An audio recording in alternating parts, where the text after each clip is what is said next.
Hello students, so today I am with the new topic. I am going to explain a very important topic that is known as the use of calculus or calculus as a very important tool in physics. तो calculus को जो है physics में rate measurer कहा जाता है, rate मापने वाला कहा जाता है calculus को. कैसे कहा जाता है अब इसी चीज़ को समझेंगे. For example we have x and y and ये x और y इस तरह से related है कि अगर x में कुछ बदलाव आता है तो y में भी कुछ बदलाव आ जाएगा. x की यूनिक वैल्यू के लिए y की भी यूनिक वैल्यू है. ये इस तरह से आपस में रिलेटेड है. कुछ भी x में बदलाव आता है y में भी बदलाव आ जाएगा. मैं इनका ग्राफ बना रहा हूँ. आई plot a graph x y.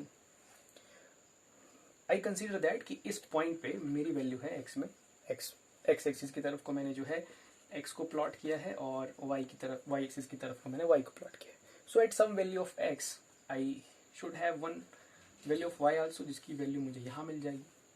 तो एक पर्टिकुलर x की वैल्यू के लिए y की भी कुछ वैल्यू है.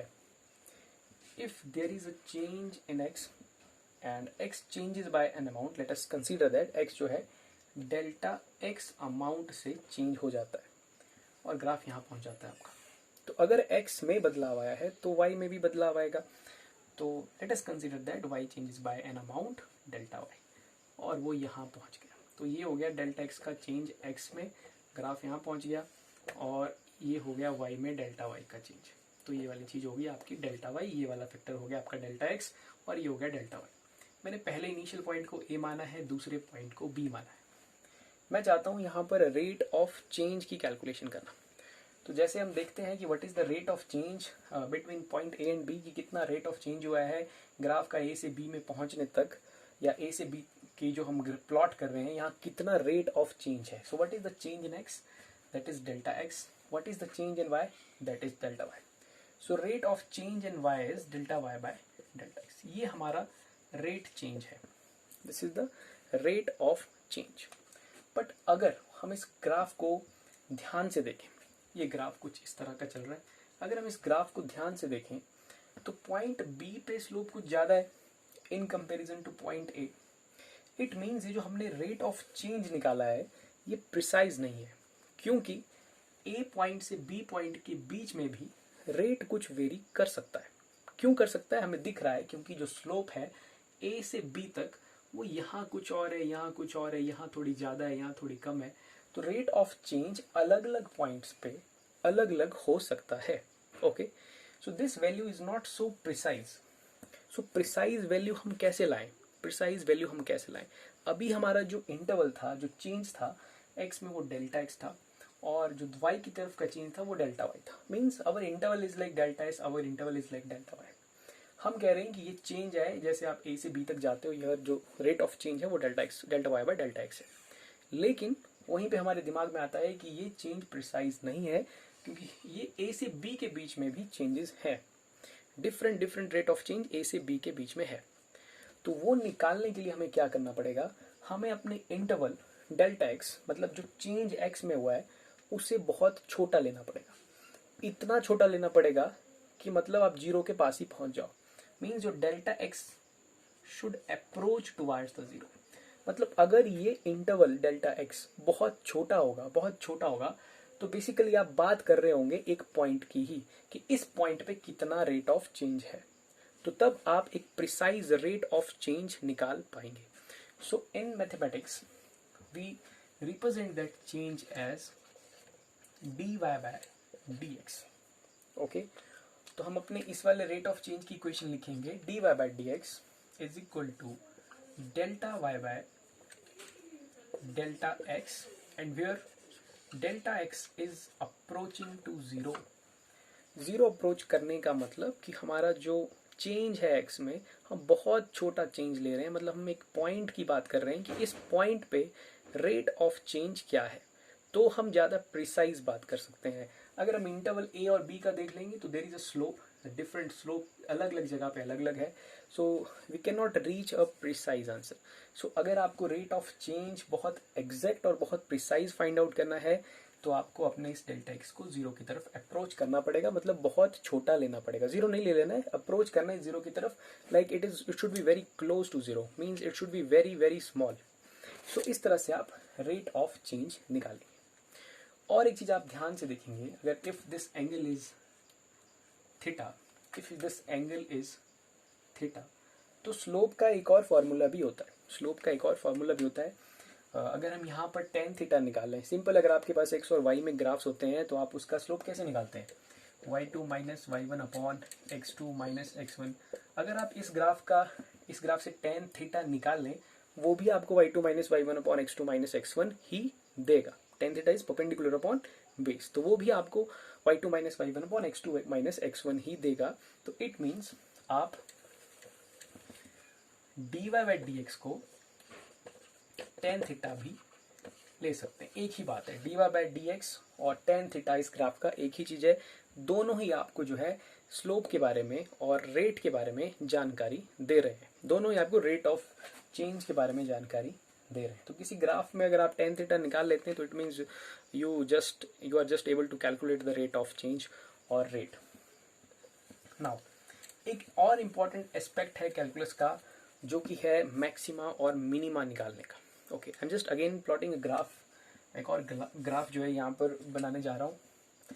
ये x है, ये y है, and again x and y are so related that for any unique value of x there is a unique value of y, for any change in x there is a change in the value of y।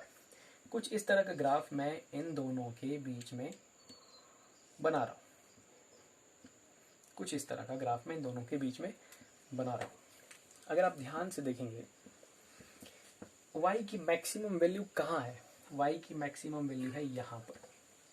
y की minimum value कहाँ है, y की minimum value है इस point पे। Okay, means अगर मुझे x का पता करना होगा तो मैं ऐसे लाइन ड्रॉ करूंगा, यहाँ जो x की वैल्यू होगी मैं कहूँगी इस वैल्यू पे y मिनिमम है, और इस पॉइंट को नीचे ड्रॉ करूंगा और कहूँगा कि x की इस वाली वैल्यू पे y मैक्सिमम है। तो y इस तरह से वेरी किया कि y की यहाँ पर दो वैल्यूज हैं, एक मैक्सिमम और एक मिनिमम। मैंने मैक्सिमम और मिनिमम को लोकेट कर दिया।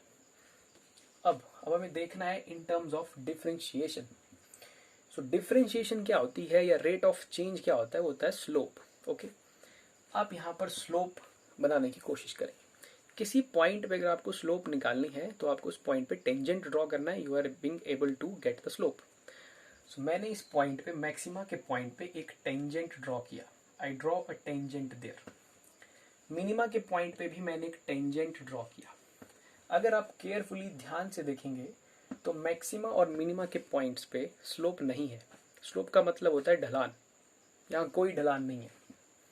दिस इज लाइक दैट, ये ऐसी है, यहाँ कोई ढलान नहीं है, मतलब यहाँ कोई स्लोप नहीं है, मतलब। और स्लोप का दूसरा फॉर्मूला क्या होता है, dy बाई dx, और एक होता है tan theta. If there is no slope it means dy by dx is zero, dy by dx is zero. ना ही मैक्सिमा पे है ना ही मिनिमा पे है। Okay, so dy by dx is zero. तो जब भी आपको न्यूमेरिकल प्रॉब्लम्स पे मैक्सिमा और मिनिमा फाइंड आउट करना होगा तो आपको वहां पर मैथमेटिकल उस रिलेशन का, जिसके बीच में भी आप डिफरेंशिएशन कर रहे हैं, उसको आपको जीरो पुट करना होगा। जिसकी भी डिफरेंशिएशन जिसके रिस्पेक्ट में कर रहे हैं, आपको मैक्सिमा और मिनिमा पॉइंट पे उसे जीरो के बराबर लिखना होगा। क्यों लिखना होगा, आपके सामने है। Slope is no slope there at the minimum point, no slope at the maximum point. So if there is no slope, I will write dy by dx is equal to 0 and same at the maximum, same at the minimum। तो मैं dy by dx को 0 लिखूंगा। यही कारण होता है बहुत से न्यूमेरिकल में dy by dx को जो है 0 लिया जाता है। ठीक है, जब हम मैक्सिमा और मिनिमा का पॉइंट कैलकुलेट कर रहे होते हैं कि मैक्सिमम पे we have slope 0, so we take dy by dx is equal to 0। I hope आपको ये बात समझ आ गई होगी। तो आप directly with the knowledge of slope you can directly calculate the lot of things. तो इस तरह से जो कैलकुलस है वो हमारी हेल्प कर रहा है रेट को निकालने में और मैक्सिमा और मिनिमा को भी पहचानने में। अगर कहीं पर स्लोप नहीं है so directly we say that this point may be the maxima और this point may be the minima. और मैथमेटिकली जब हमें क्वेश्चन सॉल्व करने होंगे तो मैक्सिमा अगर कोई पूछता है तो उस पॉइंट पे हम इस तरह के रिलेशन का डिफरेंशिएशन को 0 लिख देंगे। Okay, so I am just going to take a numerical and I hope वहां से आपको जो है ज़्यादा समझ आएगी इस चीज़ की। Just a minute. सो ये जो एक न्यूमेरिकल है, ये न्यूमेरिकल है एच सी वर्मा की बुक में, और ये बुक में चैप्टर नंबर 2 में एक न्यूमेरिकल है page number 19 okay, there is a numerical जिसमें लिखा गया है कि the height reached in time t by a particle thrown upward with speed u is given by, जो हाइट एक पार्टिकल ले रहा है जब उसे हम u स्पीड से थ्रो कर रहे हैं, it is ut minus half gt square okay, ut minus half gt square. क्या होता है कि जो ऊपर वाली डायरेक्शंस हैं उन्हें हम जनरली पॉजिटिव लेते हैं और नीचे वाली डायरेक्शंस को नेगेटिव लेते हैं। तो gravity is always, acceleration due to gravity always toward the earth, so इसकी वजह से यहाँ साइन जो है माइनस का आ गया है। बिकॉज आपने ऊपर वाले डायरेक्शंस पॉजिटिव लिए तो नीचे वाले नेचुरली नेगेटिव हो जाएंगे, और gravity is G is always downwards. So ये रिलेशन है S equal to U T plus half A T square वाला, जहाँ हमने इसको एच लिखा है कि इतनी हाइट पे गया है वो यू वेलोसिटी से आपने थ्रो किया है, और यहाँ पर माइनस का साइन आ रहा है। H is equal to U T minus half G T square.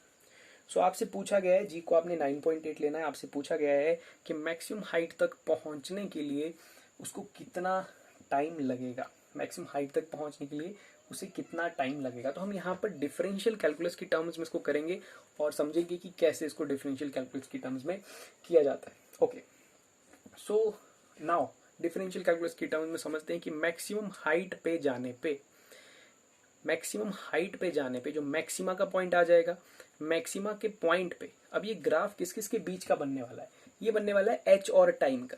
Okay, H और टाइम का, कि with after some time you reach at some maximum height, or at maximum height your slope should be 0 because you are at the maximum point, so we can write dh by dt is equal to 0। तो मैं हम expression क्या मिल रहा है हमें maxima पे, dh by dt equal to 0। Okay, हम इस इक्वेशन को डिफरेंशिएट करेंगे, लेफ्ट हैंड साइड में लिखेंगे विद रिस्पेक्ट टू t कर रहे हैं, it is dh by dt, और ut का डिफरेंशिएशन आ जाएगा हमारे पास u dt by dt and minus half 2gt। I think आपको पता ही है, सिंपल डिफरेंशिएशन कर रहा हूँ मैं, कुछ बड़ी बात नहीं कर रहा हूँ। So it is u dt by dt and half 2gt, 2 पीछे आया 2gt, और as we know at the maximum height dh by dt 0 होगा, और ये dt से dt चला गया, we have relation u minus 2 से 2 चला गया, u minus gt is equal to 0। So minus gt is equal to minus of u, ये कट गया आपस में, सो t की वैल्यू आ रही है आपके पास u by g। So this is the time जो आपको लगेगा मैक्सिमम हाइट तक जाने के लिए। आई थिंक आपके पास आंसर यही आ रहा है, t is equal to U by G. So इस तरह से देखो हमने कैलकुलस का यूज करके इस प्रॉब्लम को सॉल्व कर दिया। आई होप आपको समझ आया होगा कैलकुलस का क्या इंपॉर्टेंस है। कैलकुलस का इंपॉर्टेंस सिर्फ यहीं खत्म नहीं हो जाता इसी प्रॉब्लम्स में। जब आप मोशन इन वन डायमेंशन में आप वीटी ग्राफ पढ़ेंगे, आप पोजीशन टाइम ग्राफ पढ़ेंगे, आई थिंक आपको पता होगा कि पोजीशन टाइम ग्राफ का जो स्लोप होता है वो हमें एसेलेशन, वो हमें वेलोसिटी टाइम का एसेलेशन देता है, और पोजीशन टाइम का हमें वेलोसिटी देता है। सो वहाँ पर भी आप स्लोप के नॉलेज से डायरेक्ट वेलोसिटी और एसेलेशन को फाइंड आउट कर सकते हो। With that, thank you very much. You got some idea, I think, about the maxima and minima and about the rate of change. जब भी रेट ऑफ चेंज की बात होगी, अगर आपका इंटरवल बहुत बड़ा होगा तो आपका जो चेंज अगर आप बहुत बड़ा लेंगे, जैसे डेल्टा एक्स को बहुत बड़ा ले लेंगे और डेल्टा वाई भी उसके रिस्पेक्ट में वैसे ही होगा, सो उस केस में दिक्कत आएगी, क्योंकि आपका इंटरवल बहुत बड़ा है और चेंजेस बहुत छोटी छोटी जगहों पे भी हो सकते हैं। तो आपको प्रिसाइज चेंजेस तक पहुंचने के लिए अपने इंटरवल को बहुत छोटा लेना होगा, जिसे मैथमेटिकल इक्वेशंस में जनरली लिखा जाता है delta x approaching to zero. Okay, it is approaching to zero का मतलब है कि वो बहुत छोटा होने की कोशिश कर रहा है और एक पॉइंट के ऊपर ही आ जाता है। So with that, thank you very much. I hope you have understood the concept of maxima minima and this problem also.